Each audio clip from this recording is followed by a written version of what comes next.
बेदर्दी से मारा गया है। यूपी के कानपुर से दिल दहला देने वाली वारदात सामने आई है। यहाँ पहली पत्नी की हत्या के आरोप में जेल से छूटने के बाद एक शख्स ने दूसरी पत्नी की भी हत्या कर दी। वारदात को अंजाम देने के बाद आरोपी पति घर से फरार हो गया है। वही महिला की लाश घर की पहली मंजिल पर खून से लथपथ पड़ी मिली। लाश के पास में ही खून से सना तवा और बेलन भी पड़ा था। दरअसल ये मामला गोविंदनगर थाना क्षेत्र के गुजैनी एफ ब्लॉक का है। यहाँ का रहने वाला संजय कुमार गड़रियमपुरवा की एक प्राइवेट फैक्ट्री में काम करता है। संजय की 14 साल पहले पहली शादी हुई थी। शादी के बाद उसकी एक 12 साल की बेटी भी है। 31 जुलाई 2023 को उसकी पहली पत्नी की संदिग्ध परिस्थितियों में मौत हो गई थी। उसी की हत्या के आरोप में संजय जेल गया था। 1 साल जेल में रहने के बाद वह जमानत पर बाहर आया था। 1 साल पहले 18 दिसंबर 2024 को रेवना थाना क्षेत्र के अकबरपुर की रहने वाली रोशनी देवी से उसकी दूसरी शादी हुई थी। शादी के बाद संजय अपने परिवार के साथ गुजैनी में ही रहता था। कुछ समय तक तो सब कुछ ठीक रहा, लेकिन बाद में पति पत्नी के बीच झगड़ा होने लगा, जिस पर परिजनों ने कई बार समझौता भी कराया। जानकारी के मुताबिक रोशनी करीब 4 महीने की गर्भवती थी। 1 महीना पहले दोनों में अनबन हुई और संजय ने रोशनी को जलाकर मारने की कोशिश की थी, जिसके बाद रोशनी के घर वालों की शिकायत पर पुलिस ने संजय और उसकी मां इंदिरा देवी के खिलाफ गोविंदनगर थाने में मुकदमा दर्ज कर लिया था। वही एफआईआर दर्ज होने के बाद संजय अपनी मां और 12 साल की बेटी को लेकर एक अलग मकान में रहने लगा था, जबकि रोशनी अपने मायके में आकर रहने लगी। बीते मंगलवार को संजय रोशनी के घर गया और अपनी गलतियों को मानते हुए रोशनी को वापस अपने घर लेकर आ गया।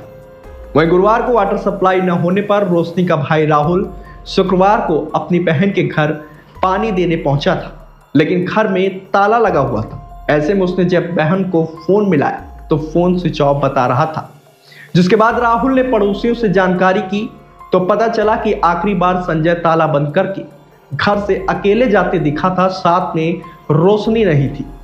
अनहोनी की आशंका होने पर रोशनी के भाई राहुल ने घटना की जानकारी गोविंदनगर पुलिस को दे दी। सूचना मिलते ही मौके पर गोविंदनगर इंस्पेक्टर रंगेश कुमार सिंह ताला तोड़कर घर में घुसे तो पहली मंजिल स्थित कमरे में रोशनी का लहूलुहान शव पड़ा हुआ था। चेहरे पर कई घाव के निशान थे। पास में ही खून से सना तवा और बेलन था। हत्या की जानकारी होते ही डीसीपी साउथ दीपेंद्र नाथ चौधरी, डॉग स्क्वाड और फॉरेंसिक की टीम भी मौके पर पहुंची। फॉरेंसिक की टीम ने मौके से जांच पड़ताल करके कई सबूत जुटाए हैं। पुलिस के मुताबिक घटना के बाद से पति और उसकी मां फरार हैं।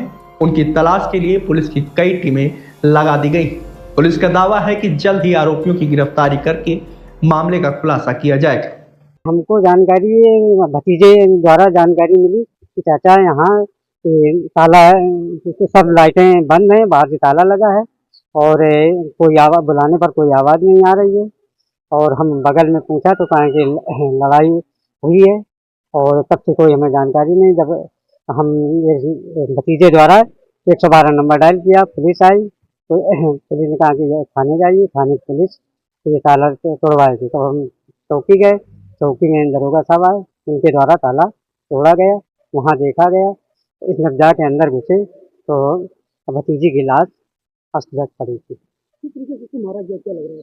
अब उसको गला दबा बेदर्दी से मारा गया है। देखिए, आज दिन में लगभग 10:30 बजे जो मृतका है उसका भाई राहुल वो थाने पे आया था और उसने इस बात की सूचना दी कि उसकी बहन यहाँ कुचैनी की रोशनी, उसकी डेड बॉडी 2nd फ्लोर पे पड़ी है।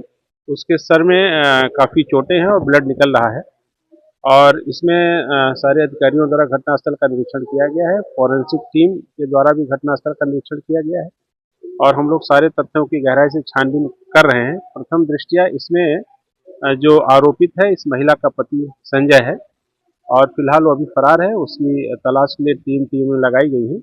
इसमें शीघ्र ही उसकी गिरफ्तारी करते हुए इस मामले का विधिक निस्तारण किया जाएगा। क्या कारण निकल के आया जो हत्या? इसमें इनका पत्नी का पूर्व से विवाद था।